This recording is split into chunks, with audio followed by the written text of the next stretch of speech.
Police అంటే లాఠీ పట్టుకొని కొట్టడం కాదు, శత్రువు కంటే 10 అడుగులు ముందే ఉండి ఆలోచించడం అని నిరూపించిన క్యారెక్టర్ ధ్రువ. అసలు ఒక సాదాసీదా ఐపీఎస్ ఆఫీసర్కి, ఒక జీనియస్ క్రిమినల్కి యుద్ధం ఎలా ఉంటుందో ఈ మూవీలో చూడొచ్చు.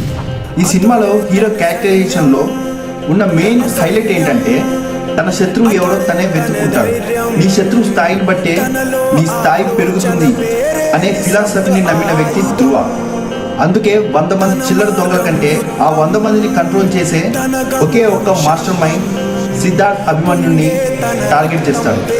ధ్రువకి ఒక పాజిటివ్ సెషన్ ఉంటుంది.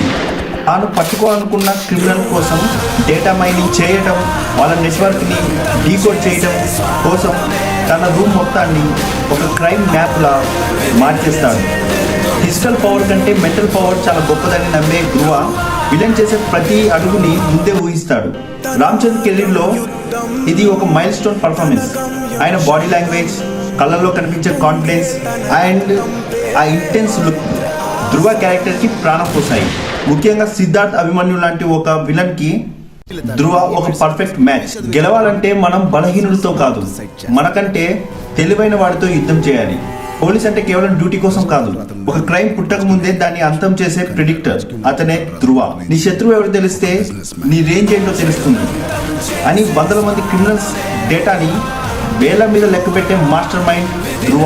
ధ్రువ అంటే కేవలం ఒక పోలీస్ స్టోరీ కాదు, it's a complete mind game. Dhruva సినిమాలో మీకు నచ్చిన మైండ్ గేమ్స్ ఏంటిది? అలానే మీ ఫ్రెండ్స్లో చాలామంది పోలీసులు ఉంటారు. వాళ్ళలో ధ్రువ లాంటి క్యారెక్టర్ ఉన్న పోలీస్ ఆఫీసర్కి ఈ రీల్స్ షేర్ చేయండి.